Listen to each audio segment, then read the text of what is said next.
Olá, meu nome é Carla Alves de Oliveira, sou aluna do terceiro ano de Economia do Campus Toledo. Esse é meu segundo ano como aluna PIBIC, com bolsa do CNPq. E hoje eu vou apresentar um pouquinho para vocês sobre o meu trabalho, que é a evolução da economia canavieira no Brasil de 1532 a 2022.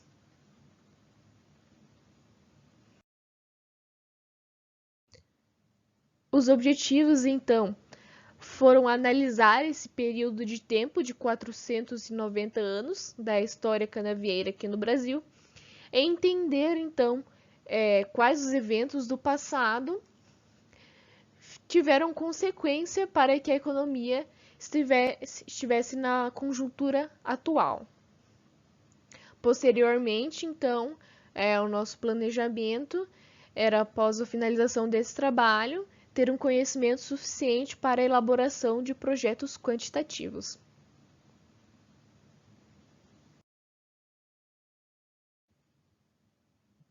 Então, qual que foi a metodologia, os materiais utilizados para esse trabalho? A metodologia utilizada foi a da pesquisa qualitativa, com uma abordagem histórica, justamente por esse fato da análise dos eventos sócio-históricos, tanto no passado quanto no futuro consequente da história. E os materiais utilizados foram os livros e artigos, principalmente dos autores Celso Furtado e Smerexani.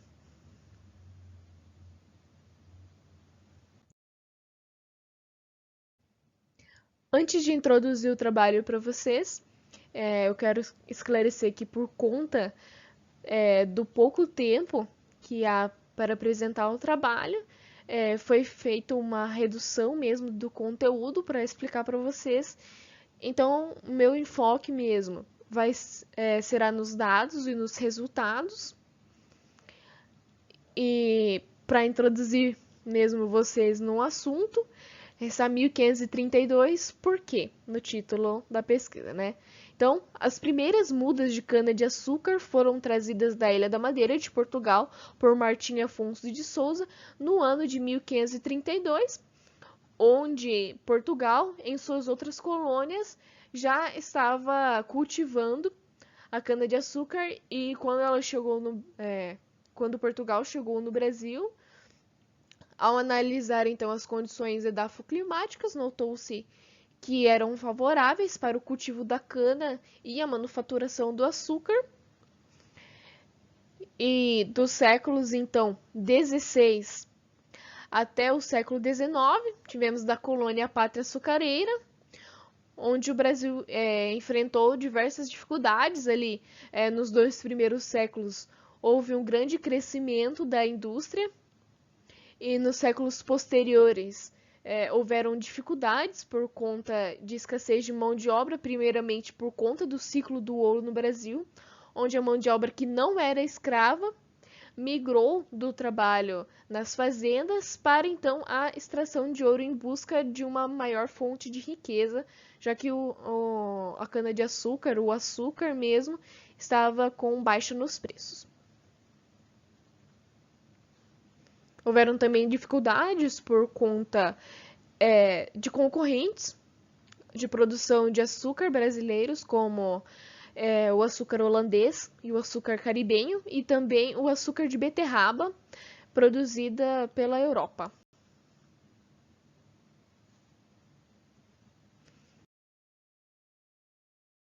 Aqui nessa tabela nós podemos analisar a produção de açúcar entre os anos de 1841 e 1910, onde há os dados da produção mundial, tanto de cana e beterraba, né, o açúcar ali em sua conjunção, em toneladas métricas. Podemos ver também que a produção do Brasil em relação à produção mundial não era tão significativa assim como é nos dias de hoje.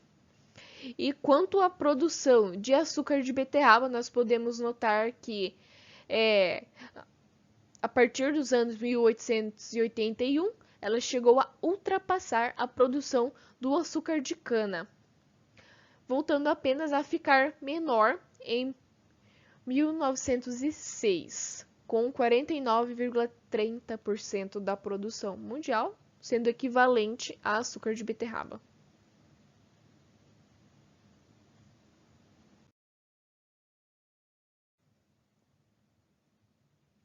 Então, aqui eu vou falar um pouquinho dos fatos mais recentes que nós temos na história, que influenciaram diretamente, então, para a conjuntura atual da economia canavieira que nós temos hoje. Em 1931, foi criada a Comissão da Defesa de Produção Açucareira, que posteriormente, em 1933, viria a se tornar o Instituto do Açúcar e do Álcool, ou IAA, como conhecemos também, que era um instituto justamente para criar inovações, melhorias técnicas na área.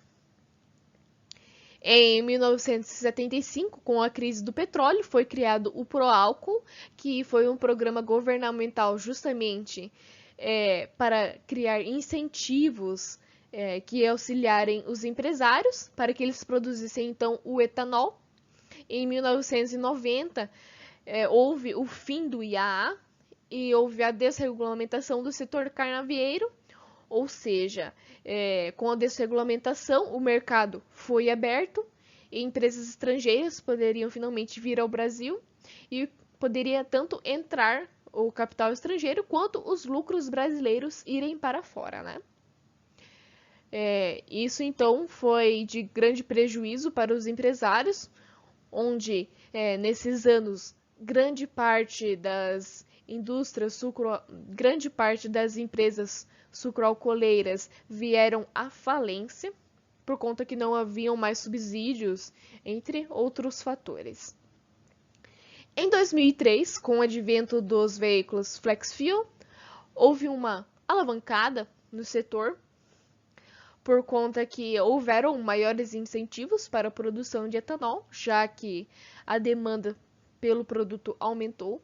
Logo, a oferta, como estava baixa, resultou no aumento dos preços.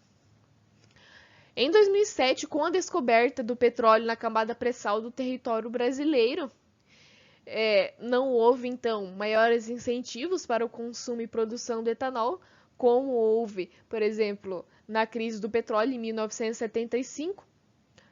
Logo, o setor voltou a se desaquecer, piorando ainda com a crise de 2008, que por mais que não tenha afetado tanto assim a economia brasileira, pelo fato do açúcar ser uma commodity, logo nós exportamos, dependemos das cotações exteriores de dólar, houve uma grande perca para o setor sucroalcooleiro nos anos 2008 e os que se seguiram.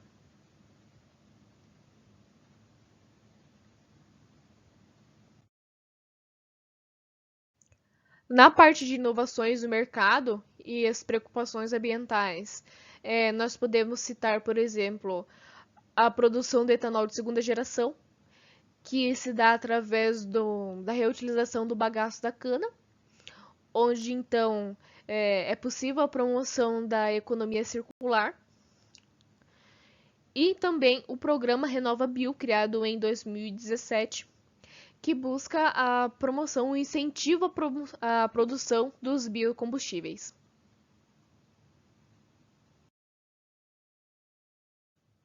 Os resultados obtidos através dessa análise qualitativa da história foram então que, no decorrer dos anos, se tornaram necessários vários programas governamentais que subsidiaram e incentivaram a inovação do setor sucroalcooleiro, que por ser altamente sensível a especulações e problemas macroeconômicos, além de eventos imprevisíveis, como a pandemia da Covid-19, o setor demonstrou um constante desequilíbrio.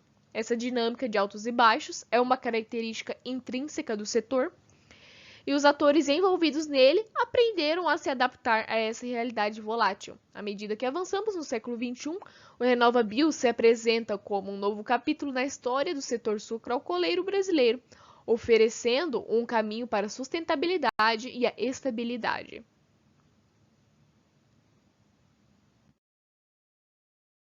Que, por conta da instabilidade do setor, torna-se indispensável a busca por novas alternativas de investimento, não apenas a dependência do açúcar e do álcool. Eu agradeço ao CNPq pelo apoio financeiro, à UniOeste por todo o apoio estrutural, pelo fornecimento de grande parte dos materiais para a leitura e a elaboração dessa pesquisa, e a você que me assiste, muito obrigada.